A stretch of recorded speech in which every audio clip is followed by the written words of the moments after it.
as was made aware, this is part 2 of a 3-part special series that, alhamdulillah, the 3 communities, HIC, IEC, and JIC collectively work to make this happen.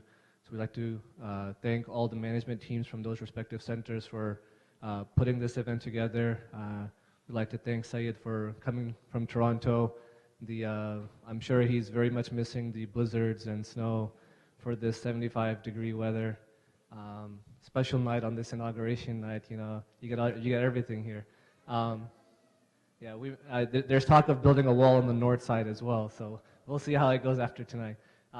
But in any case, after the speech, as was mentioned in the IEC email, there will be IEC board elections, and there will also be dinner served right here in the dining hall. The elections are for those who are members of the IEC community. If you're not sure of that status, you can see one of the current board members. Brother Hassan is here. You can get in touch with him. Please try loud salawat for Sayyid Asad Jafri, for his family's health and his success. Salawat. Huh? You gotta stand? Okay. Okay. Sorry. I don't know if you'll ever see a Shia speaker who looks like a former NFL or NBA player, but alhamdulillah, Sayyid's a good guy, inshallah. You have to stick that in there.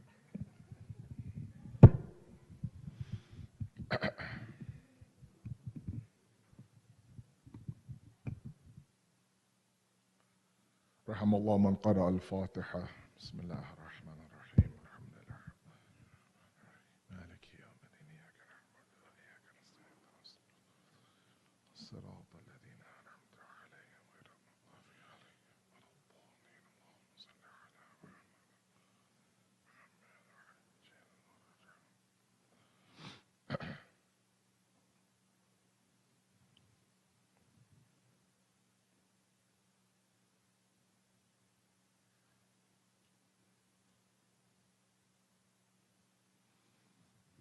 Recite salawat ala Muhammad wa ala Muhammad, please.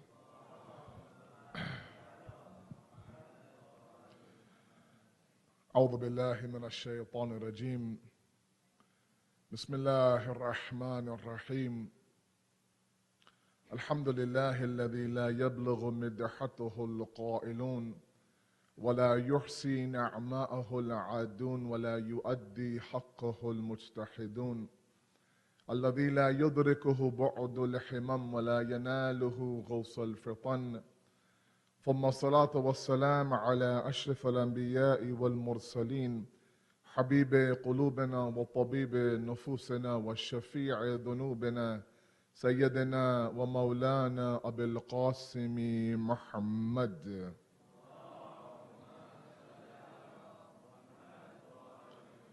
وعلى آل بيته الطيبين الطاهرين المعصومين المظلومين، لا سيما بقية الله في الأرضين، صاحب العصر والزمان، خليفة الرحمن، إمام الإنس والجان، ولعن الله أعداهم أجمعين إلى يوم الدين.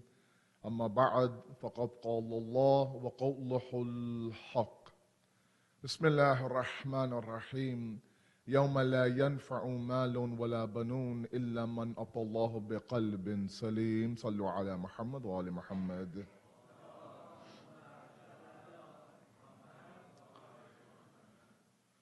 As Mohsen announced, tonight we have part 2 of our 3-part series on the idea of reviving the hearts. And last night we had the honor of reciting at Husseiniya for our first part. Tonight I'm honored to be here with you as well, and tomorrow inshallah Ja'fari will make our stop. And really this unique 3-part inter-community lecture series that has been created is a beautiful sign for people like me who come from outside to see that there is dialogue, discussion, there is communal work between the 3 centers. And it really is a little bit of a blueprint for the future. And I ask all of you to please continue to unite like this, work together, come together. There will always be differences, right? As my father-in-law often says, where there are multiple dishes, there's lots of noise. And so there's bound to be noise, and noise is okay. Ikhtilaf, a difference of opinion, is to be respected in Islam. And that difference of opinion, so long as it is in the mind, is bearable. When it trickles into the heart, however, it becomes a little bit difficult. Let's not allow our differences of the zehn to become a qalbi discussion. Inshallah, we are able to adopt, we are able to understand the fact that working together is always more beneficial. Sallu ala Muhammad wa ala Muhammad. Last night, for those of you who were with me, and I recognize some faces from last night, alhamdulillah, we attempted to understand the topic, and this is, of course, a huge topic at hand, the qalb, or the heart in Islam, and specifically the heart of a salim, sahih mu'min in Islam requires a very lengthy discussion. There are dimensions within dimension of this topic. We talk about, let's say, for example, the tarbiyat, or the nurturing of the hearts, the curing of the hearts, the diagnosing of the hearts, understanding, of course, the ahmiyat and the importance of the heart to be what? To be that salvational tool on the Day of Judgment. The foundational verse that I have been reciting in yesterday's khutbah and today speaks very clearly about this. يَوْمَ لَا يَنْفَعُ مَالٌ وَلَا بَنُونَ. On that day, nothing will benefit you. On the Day of Judgment, nothing will benefit you. Your mal, your property, and your banoon, your children, will not benefit you. And I mentioned last night, these are two things that we die for. These are two things that sometimes is our motivation to get up in the morning. And here the Quran is saying, look, they're useless to you. Except for إِلَّا مَنْ أَطَى اللَّهَ بِقَلْبٍ salim. Except for the one who enters Allah, presents himself to Allah, has mulaqat with Allah, has a meeting with Allah with this qalb salim, with this heart that's free of evil, this heart that's free of any sort of distortion inside of it. Now, how do you get to that point, given the fact that every corner we look at now, there's shayateen who are present? That's the crux of our discussion. And last night we talked a little bit about the idea that it really begins from within. It's a very inside-out process. We're very quick sometimes to diagnose and judge others, even prescribe sometimes medication to them. That, you know, brother, if you do this, it'll solve your problem. If you do this, you'll be okay. If you try this, this should work. And we have a prescription for almost every other individual outside of us, but the person in the mirror who's screaming for some ilaj, for some treatment, we don't know where to start sometimes. And that's not going to cut it. We have to be able to do an inside-out process. And so tonight, we want to look at this idea that why is it sometimes that this heart of ours doesn't move towards Allah? What are those blockages? What are those roadblocks? Because the reality is that everybody in this room has this love for Allah subhanahu wa ta'ala. There's nobody here, and I say this very with the utmost sincerity, nobody here wishes to challenge Allah subhanahu wa ta'ala. Nobody here has enmity towards Allah subhanahu wa ta'ala. Everybody wishes what? For Him to be radhi with us and us to be radhi with Him. That's our goal. That's what we want to do. But at times, sometimes this dunya gets the best of us. Shaitan gets the best of us. And sometimes we end up what? We end up selling ourselves short. And in the end, we go back and we repent to Allah. We beg to Allah. We have this regret. But sometimes what ends up happening is that we take, as I mentioned last night now, we take our iman for granted. We think that, you know what? This is exactly where I've been all my life. This is my childhood. I should be okay. We can't understand for a moment that maybe I might, to God forbid, become misguided. And the Quran very openly, it's a dua that I recite every day in Qunut. That رَبَّنَا لَا تُضِغْ قُلُوبَنَا بَعْدَ إِذْ هَدَيْتَنَا. Look at the words now of this ayat. That, oh Allah, do not allow zigh, do not allow this kasifi, this this gumrahi, this misguidance to enter my heart. بَعْدَ إِذْ هَدَيْتَنَا. After you've already guided us. Meaning you've shown me the path. You gave me the proper tarbiyat. You put me in a household, mashallah, that spread the love of the Ahlul Bayt. You put me in a household that talked about God and the mercy of God. And in that household, I grew. In the process, I have this heart that's geared towards you, Allah. Now I'm begging you, Allah, to what? To keep me on that path. That's why, our translation of Ahdana Sirat al-Mustaqim is not the idea of guide me to the right path. That's not our translation. Alhamdulillah, we believe that we are already on Sirat al-Mustaqim. If it is, it's a dua. 10 times a day we ask Allah, we beg Allah in our salat with the utmost level of khushu'. What? That Allah keep me guided on the path of Allah. Because the reality is that shaitan won't be found in the clubs and in downtown, in those areas that those are the army and the arena of shaitan. Shaitan sometimes is found within these four walls. And shaitan sometimes finds his way, trickles his way into the heart of a mu'min and begins to play around, begins to come inside and move around furniture, all of a sudden now makes it his place, and to the point you can't recognize yourself sometimes. And after a while, what ends up happening is this dunya does what? It eats away at you, it pricks away at you, it pulls at you. It gives you every hardship, every trouble, one after one after one, to the point where our heart becomes hardened. We become a little bit hopeless. We say things like, Allah, I've been begging you for this dua for the past year, 2 years, 3 years. Nothing's being done. On the nights of Qadr, in the nights of Sha'aban, in the first days of Muharram, in Karbala and Najaf, here in Orlando, whatever the case may be, I've begged you, I've begged you, I've begged you. I see nothing on the apparent being done, so my heart begins to flutter a little bit, begins to doubt a little bit, and we begin to lose our patience. And in losing our patience, our heart then begins to kind of sway from that Sirat al-Mustaqim that we beg Allah to keep me on every single day. And we have moments where what? Where we become, we refer to it as shirki language sometimes in the Hausa. We begin to challenge Allah. And the only time that we challenge Allah is when this dunya and inside of us, things become a little bit difficult. The example I'll give you is a very simple one. That of a pool, a swimming pool. If the water in the pool is completely still,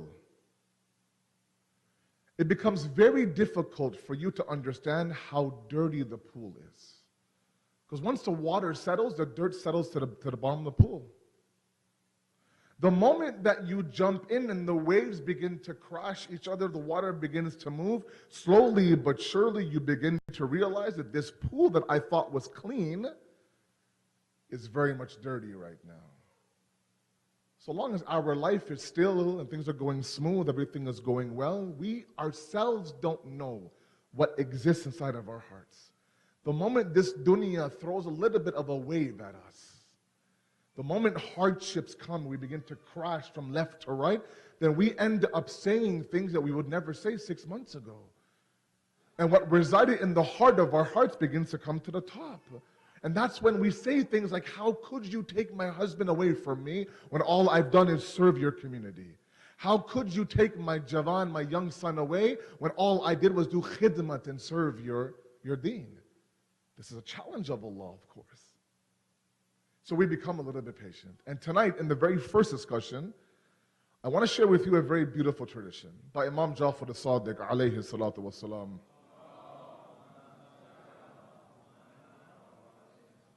It's a tradition of hope. It's one that really makes us understand and realize that we're not alone in this battle. He says, Inna subbirun. It's a very beautiful tradition and one that I, inshallah, if Allah gives me power, I can explain properly. He says, we the Ahlul Bayt are not patient, he says.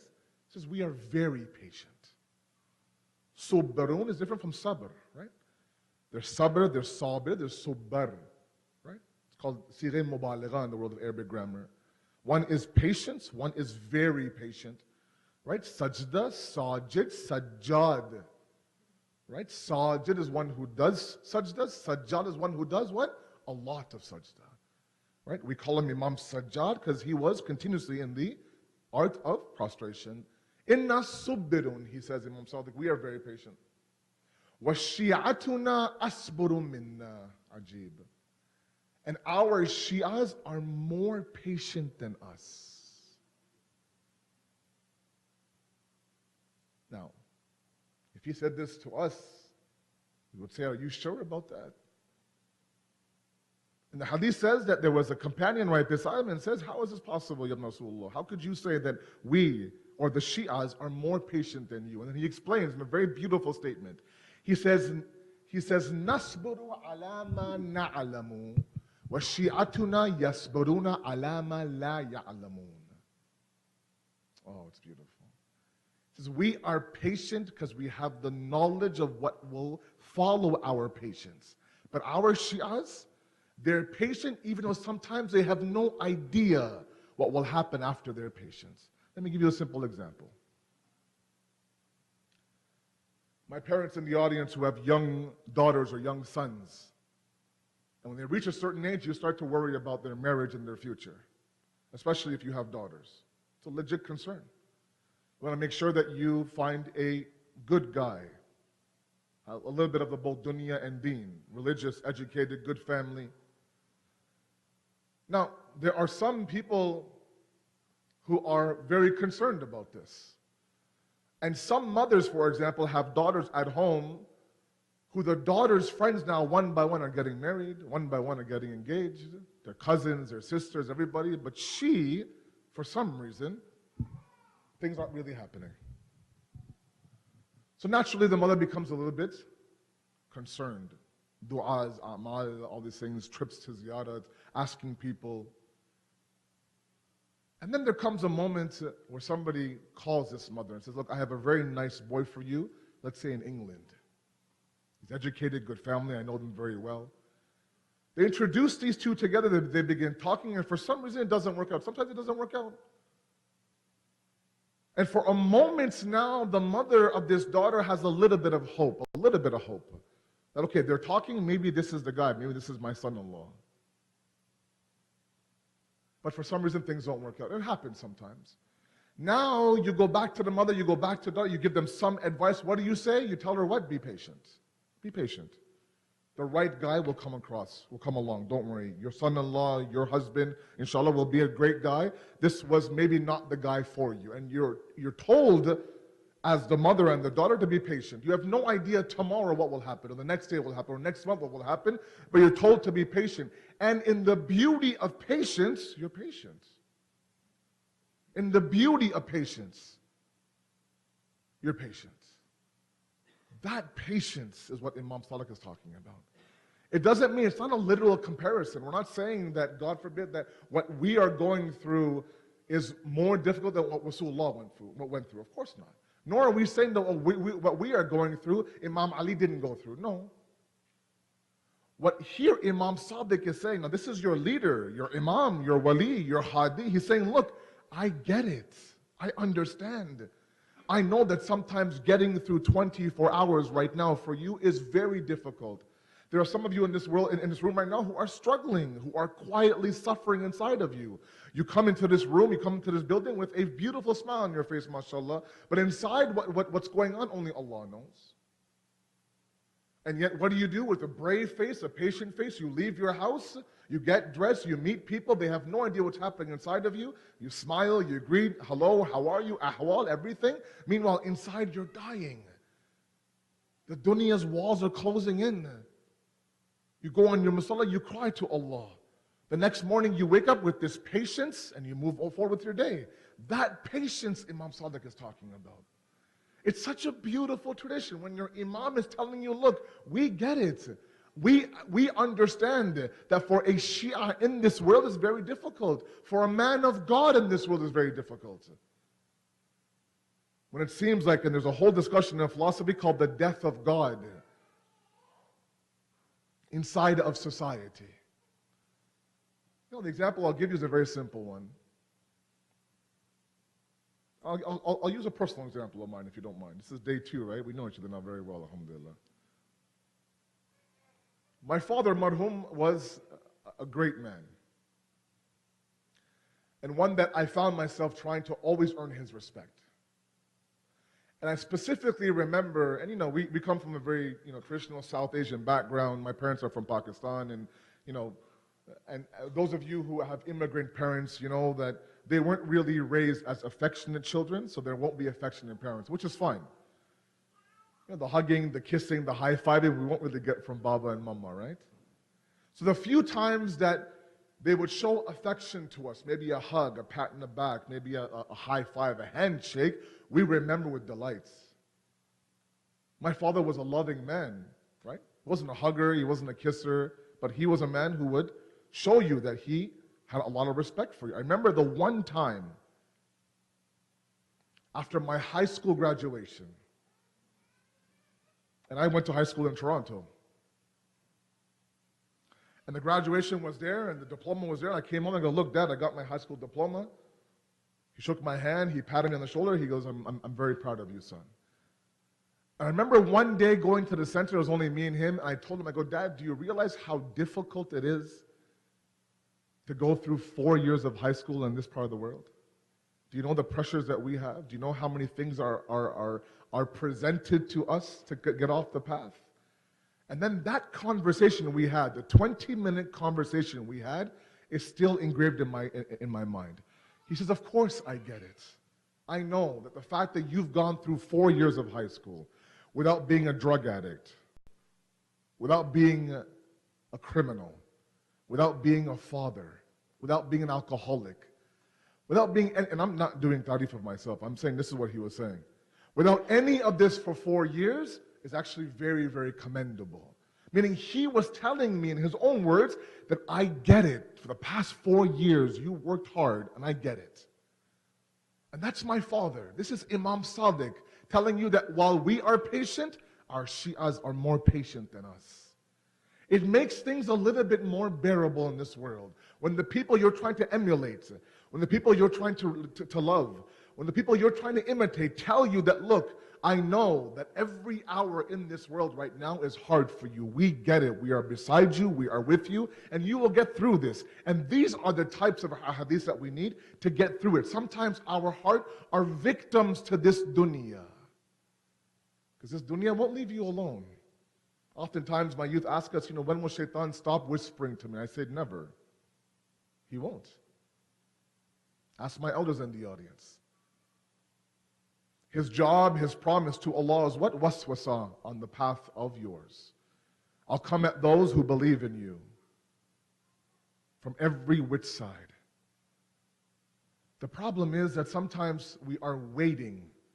We are waiting for those days that we are problem-free and carefree. And the idea is not to wait to be problem-free. The idea is to ensure that your iman doesn't shake during that problem. One man approaches Amir al-Mu'mineen, Ali ibn Abi Talib alayhi salatu wasalam.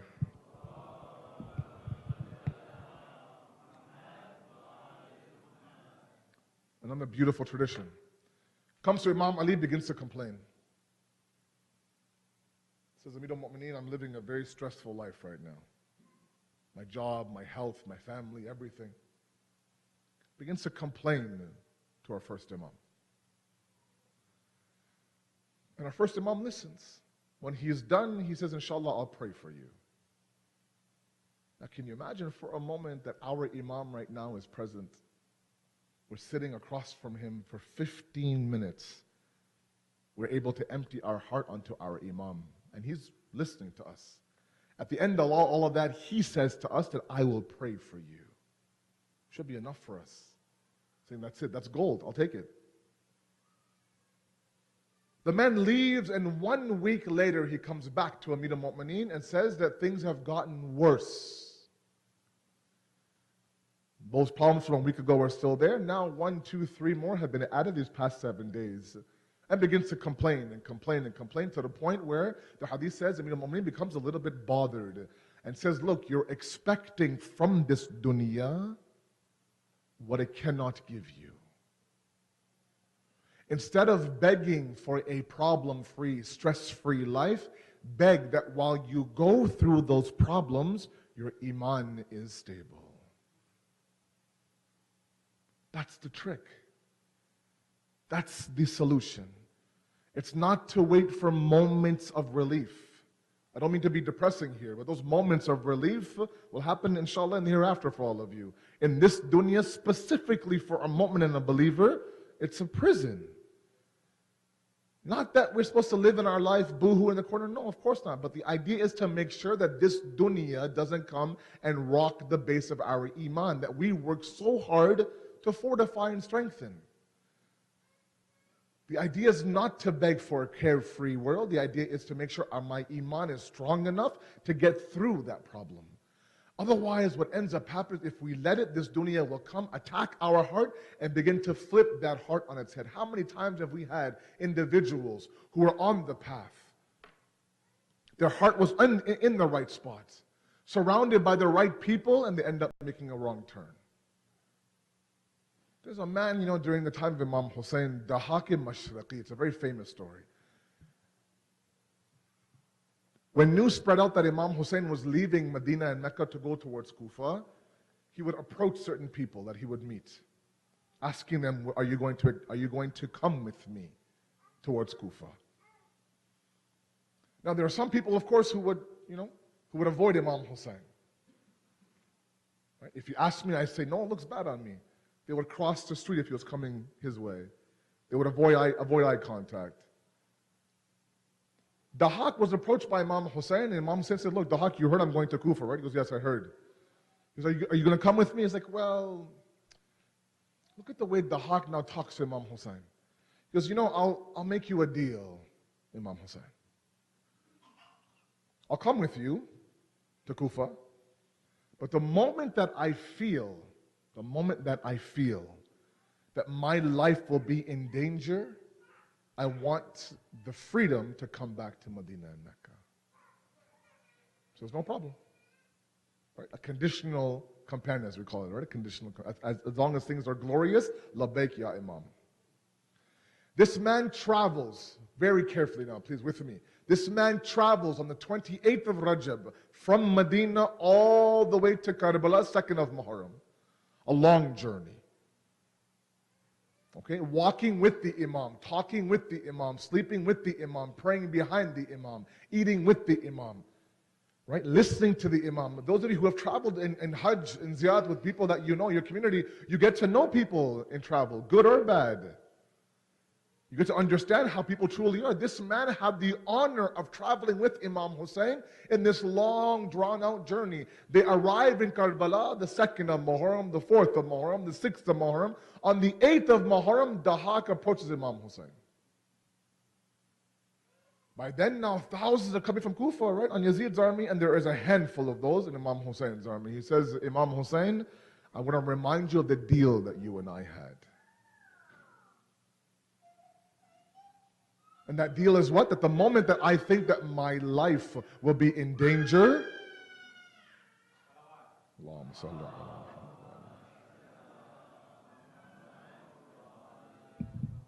it's okay, kids are supposed to cry. If kids don't cry, who will cry? Inshallah.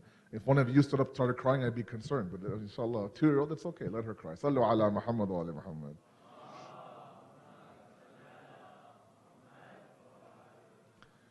On the 8th of Muharram, he says to Imam Hussein, I'm here to cash in on my deal with you. There's 30,000 on one side, and you have maybe at the most 100 people. Doesn't look good for you. Imam Hussein says, no problem. I'm not going to force anybody. But I don't have a horse for you to get back. I have no mode of transportation for you to get back to Medina. He goes, don't worry, Imam, don't worry, don't worry. I stashed my horse away down the street, just in case. This man goes down the road, climbs on his horse, and makes his way back to Medina. He was 2 days away from being included in the ashab of Abu Abdullah al-Hussein day of Ashura. Those ashab that every Thursday we say salams to, that no other imam, no other prophet had, he could have been on that list. But because a little bit of a fear of what? Life, hunger, thirst, he left. This was a man who traveled with Imam Hussein for days and days and days. You would think his heart would turn towards the fact that in every situation, I say labbaik to you. But no, all he could see was the dunya. And this happens sometimes. So the first thing I want to mention tonight is the idea that we're not going to allow, easier said than done, I get it, not going to allow the troubles and the rubble of this dunya to play with our hearts. Nor are we going to be delusional to think that one day, someday, this dunya will leave me alone. No. Think about Imam Sadiq. وَالشِّيعَتُنَا أَصْبَرُ مِنَّا. And my Shi'as are more patient than we are. Right? If you can get through your struggles and your difficulties with this hadith, inshallah, then we are successful. Sallu ala Muhammad wa ali Muhammad.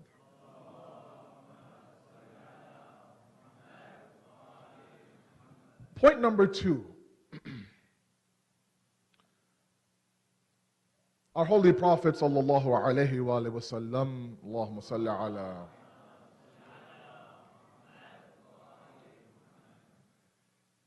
He gives some advice to Abu Dharr, a very famous companion and a very famous piece of advice.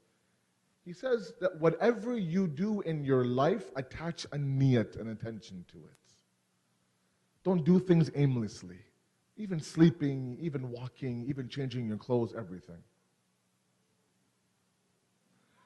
And when the ulama do a commentary of this one line that he gives Abu Dharr, they come across a very beautiful discussion on Tawheed. Inshallah, you'll follow me. We have reduced Tawheed to mean La ilaha illallah, a verbal expression alone. When in reality, Tawheed is a verb. It requires action. It's a lifestyle. We have to live Tawheed, not verbally express Tawheed. How do we do that? I'll give you a very simple example. People like me, we live multiple lives. And we have multiple masks that we put on our face. Okay? I come to the mosque, I come through those doors, I put on my IEC mask. And with that mask, I have certain libas, I have certain clothing, certain akhlaq, certain salam, certain smiles, everything. When I leave IEC, I go home, I take off the IEC mask, I put on my family mask. With my wife and my kids, how am I? I'm different. I have different libas on, I have different akhlaq on, I have different behavior on. When I leave my family, I go to work, I have my work mask on. Different clothing, different akhlaq, different behavior, everything. When I'm by myself in my room at 2 o'clock in the morning, I have my alone mask on. Different libas, different behavior, different akhlaq. On social media, I have a social media mask on. We're different in social media, right? Yeah. If I was to follow any of you on Facebook and Twitter, I might be shocked to see what you guys post and what you guys retweet. That's your social media mask. When you're with your friends, it's a certain mask. And we end up doing what? People like me, we end up living multiple lives with multiple masks on our face. Sometimes we have this dripping akhlaq of sweetness inside the mosque, at work, with John and Henry and Frank. But inside the mosque sometimes, with Ali, Hussein, and Hassan, we are the worst of people. Sometimes in the mosque, we are the best of mu'mineen. At home, we are the zalimeen, unfortunately. Sometimes on social media, we think nobody's watching us, so we post things we shouldn't post. But in front of individuals, we present a different mask. And so what ends up happening is we live multiple lives with multiple masks on. And then we say, La ilaha illallah. Remember, the statement of La ilaha illallah, it's amazing. It's first negation, then acceptance, correct?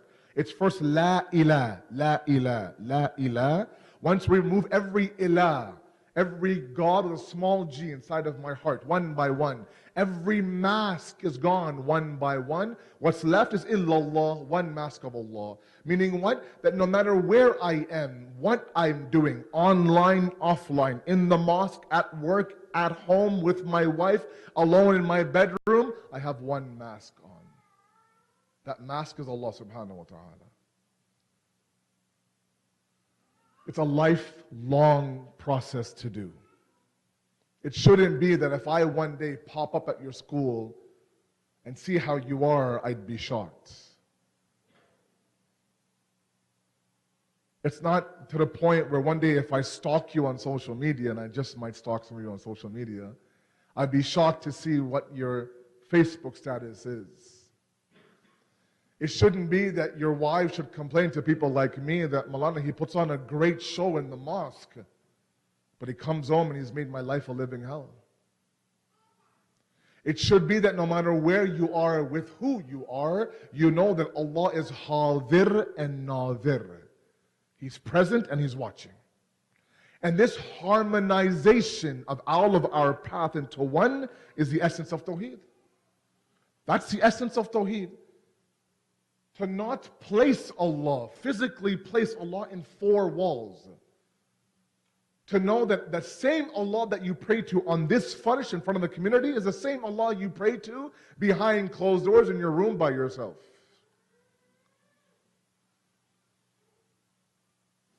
Because what ends up happening is that as we have different masks on and different lives on, our heart begins to flutter. Our heart begins to move from one mask to another mask to another mask. It has no idea what's going on. And the sheer idea that you might be misguided becomes more of a reality because you're not focused on your path. It's very difficult. It's very hard to do that. It's very hard to do anything with Allah inside of it. One of the ways that we can purify our hearts is to ask myself, whatever I'm doing right now, be it sitting right now listening to me, be it driving home, be it a 9 to 5, be it a 1 hour of basketball, be it watching, let's say, the game on Sunday, be it watching today's inauguration, whatever the case may be, whatever you are doing, ask yourself, is there God in here or not? If you can't find God in everything that you do, then question, why am I doing it? You know, we sometimes harp on the idea that we need to live a balanced life, a balanced life, a balanced life. Right? And our youth don't understand what that means. How much of the dunya can I invest in, Sayyid? And how much of the akhirat can I invest in? How much can I enjoy this dunya without ruining my akhirat? And how much do I live for the akhirat in the dunya? How much fear should I have? How much hope should I have? Should I be so fearful of Allah that one sin and that's it, I'm held down for sure? Or so delusional that I think every single sin of mine will be forgiven? Let sin go crazy, Allah will forgive me. This balancing act for our kids, our youth, is a very difficult thing, especially in this part of the world. Part of the idea of balancing is making sure that everything that you do is hovered and covered by Allah subhanahu wa ta'ala. If you are leaving every morning and your commute to work is to provide for your family, because as husbands and fathers, it's wajib on us to do that, and you're fulfilling that wajibat, then every mile you drive to work is fi sabilillah. If spending 1 hour with your child on the ground coloring in a coloring book, and she gets happy by doing that, then that 1 hour in pleasing your child is fi sabilillah. If you're inviting a few brothers over to watch the big game on Sunday and watch the Packers beat the Falcons, and you're doing it for unity purposes, brotherhood, cultivate some love, you're doing that fi sabilillah. If you come home and you speak to your wife for half an hour to 45 minutes, because she has been home all day, you've been out all day, and she's been dying for some adult conversation, and you sit there and you listen to her, that conversation is fi sabilillah. It all depends on why you're doing it. It all depends on if you can find God in that act that you're doing. And this idea is the harmonization of all of our life into the path of Allah. We've reduced Allah to be these works, these acts of ibadat that are ma'aruf shude, as they say. Salat and Saum and Khums and Hajj is only, no, worship can be, like I said, 1 hour of coloring with your child. You know, it's amazing. All these things bring us joy. I know as a father, it brings me joy when I play with my child. And she laughs and she enjoys Baba's time. And what we don't realize is sometimes that when we are happy, we please Allah in the process. When we please Allah, we please ourselves. I'll give you a very simple example. Sallu ala Muhammad wa ali Muhammad.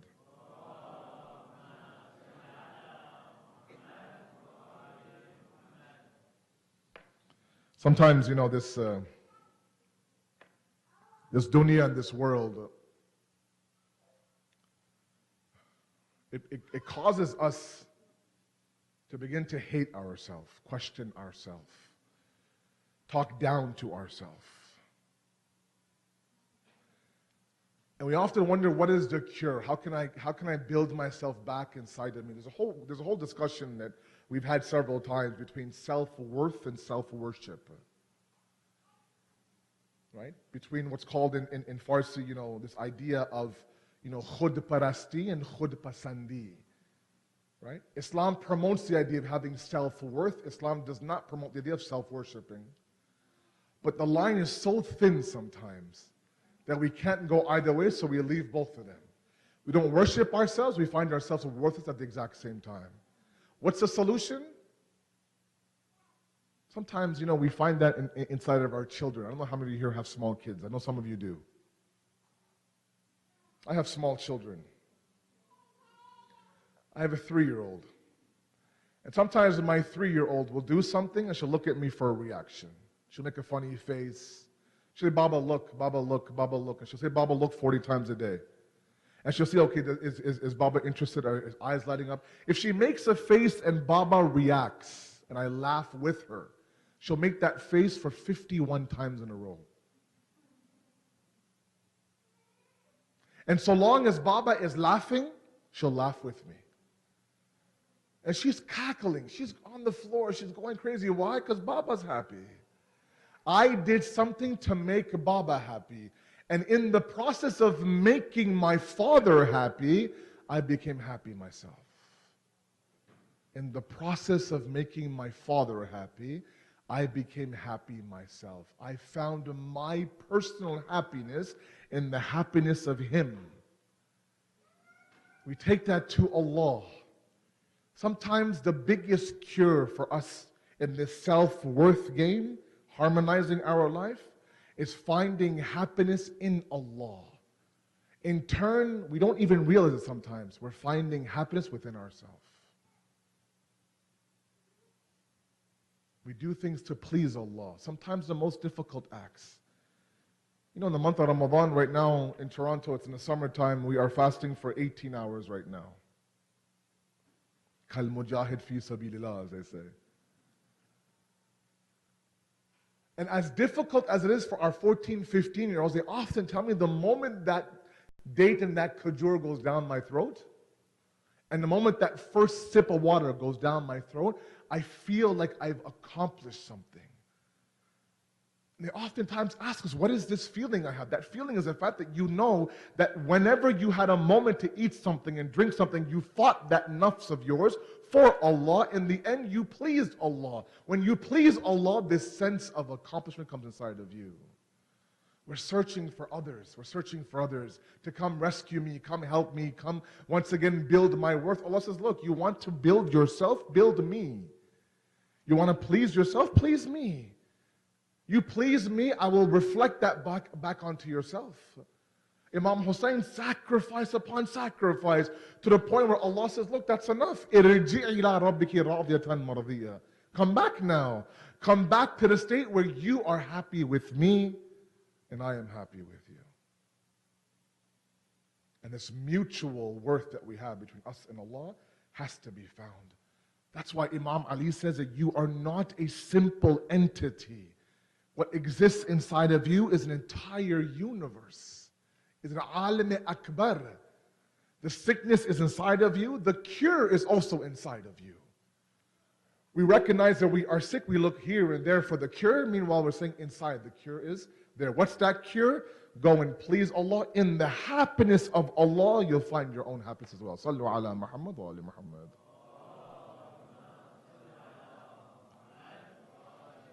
So in our discussion tonight, as a recap, we are trying to understand why is it sometimes that our heart sways, and how can we avoid that? The very first thing is the concept of patience, and not your normal patient discussion. That hadith that I relayed for you from Imam Jafri As-Sadiq is to be reminded once in a while, when he flat out says that we understand how difficult life is in this world for our mu'mineen. And point number 2 is a harmonization of your life, of all of our lives. I'm with you. The struggle for me is every single day. It's to find God in everything that you do.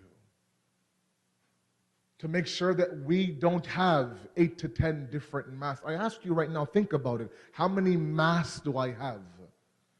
If the person beside me saw me at work, would he recognize me? If the person at work saw me in the mosque, would he recognize me? Do we have this idea of one mask and the harmonization of our life? So with these two things, inshallah, we can begin to do what? We can begin to prepare our hearts for the coming of our Imam, inshallah. We ask you, Allah subhanahu wa ta'ala, that this life is a journey, a difficult one at that. We ask you, Allah, to inspire us, give us tawfiq, to always stay on this path of Sirat al-Mustaqim, inshallah. We ask you, Allah subhanahu wa ta'ala, to forgive our sins and help us with not repeating those sins over and over again. We ask you, Allah subhanahu wa ta'ala, in the hearts of our youth, to convert the pleasure of sin to the pleasure of worship, inshallah. We ask you, Allah subhanahu wa ta'ala, there are so many enemies of Islam today. We ask you, Allah, to weaken the hands of the enemies of Islam and to strengthen those mustaza'afin of the world who are fighting the fight in the front lines. We ask you, Allah, and finally we ask you, we beg you, Allah, that in our lifetime allow us to witness the zuhur of our Imam and to be his ashab when he comes, inshallah. Wassalamu alaikum wa rahmatullahi wa barakatuh.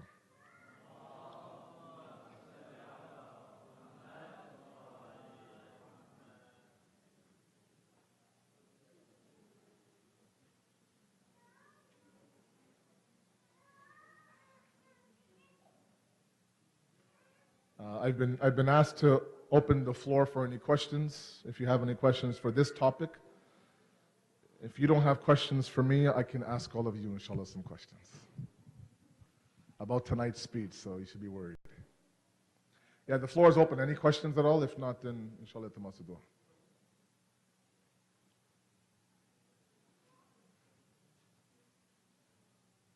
MashaAllah. Yes, brother.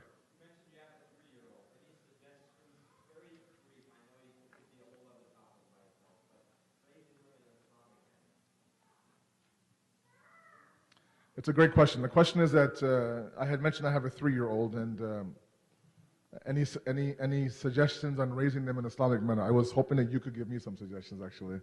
But the one thing that I will tell you, and there's a lot to say, is that it really takes a village to raise a child nowadays.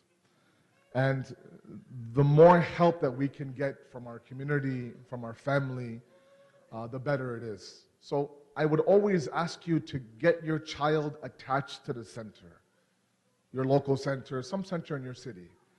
Whether you agree or not with that place, whether you have issues with that place, I mean, what they gain from here, of course, is the Quran, is Allah, is Salat, and this sense of community. One thing I want to mention is this idea, we have this internal need to always feel like we belong to something. We have a very tribal fitrat inside of us. We look for people who are like us, and we attach ourselves to that. If we're not able to provide that environment where our kids feel like they belong to a community, they'll create their own community outside of this building. And at that moment, then you'll lose control. Right? Who they are with, where they are, it's completely out of your control. So number one, accept the fact that it takes a village to raise one child nowadays. The era, of course, is changing. Right? So bring your child as much as you can to the child. He cries a lot, he sleeps a lot, he vomits, he does this, that's fine. Just put forth the effort a little bit, and you'll see that they'll develop this love for the deen and for the community as well. Inshallah. That's a quick answer. Sorry, brother. Yeah.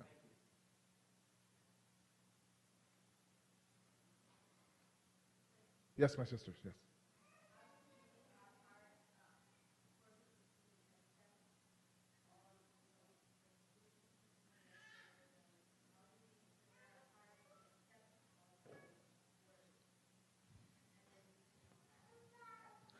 How do we work to accept our hearts? Sorry?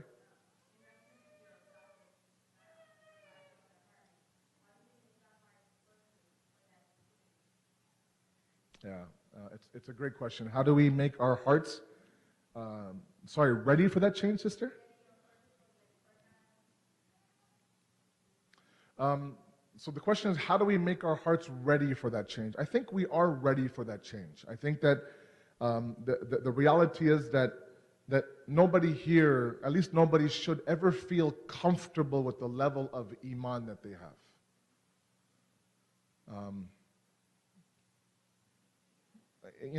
There's a discussion called spiritual complacency, right? The idea that we become comfortable in our spiritual zone. We actually convince ourselves that the amount that I do is enough and is good enough. Meaning that, I'll get to the promised land based on what I do right now. And so when you convince yourself that what I do is enough, then of course any thought, any talk of islah and reform and moving forward goes in one ear, out the other. I think the biggest thing that you can do to ensure that your heart is ready for a change is muhasabah, is accountability.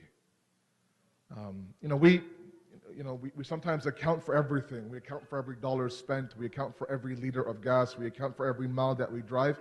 We even account for every calorie that we eat sometimes. But when it comes to our own life, our own sins, the good things, the bad things, we don't have much of accounting there. Right? The hadith says what? To account for yourself before someone else accounts for you.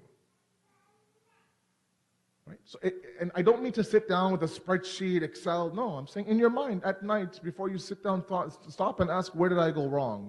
It's a whole discussion in Imam Khomeini's chair hadith on musharata, muraqaba, muhasaba. It's a beautiful discussion. Right? And part of that is to account for yourself. How do you see your deeds? Imam Jafri al-Sadiq has a beautiful hadith. He says, one of the avenues of Allah's ubudiyat, subservience to Him, is to recognize the relationship you have between you and your a'mal and your deeds. Right? There are some people here who don't accept the fact that I've done any good in my life. There are some people who think that I've only done good in my life. There are some people who take the smallest little good deed and blow it up on social media. There are those who have done the smallest little bit of evil and have killed themselves over it. And it goes back to a balance. Right? But what should not come about is this idea that, you know what? I'm good to go. I'm for sure Jannati, and you stamp a heaven on your forehead. Right? If that happens, it becomes very difficult. So you have to be able to do what? Do a little bit of muhasabah. Once you account for yourself, you realize that I have limitations. And when you become tolerant to your limitations, you become tolerant to other people's limitations. If you believe that you are the best and the ultimate and the greatest, and everyone else in front of you is lower than you, and that's when problems start. When the chest comes out and you're walking 2 feet above the ground. That's a little bit of a problem, right? Sometimes it requires us to come crashing to the ground. And sometimes this dunya does that. It slaps us across the face and says, look, get your act together. You're nobody. And we take that either as motivation to go good or motivation to become hopeless. So before anyone else does that, we do that for ourselves. Right? That's why Imam Sajjad says that if somebody, look at this, if somebody praises me, he begs to Allah, if somebody praises me, Allah, on the outside, lower me that much on the inside.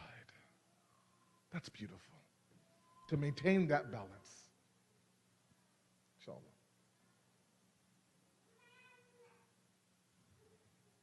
Anything else? No? Thank you very much. Wassalamu alaikum wa rahmatullahi wa barakatuh.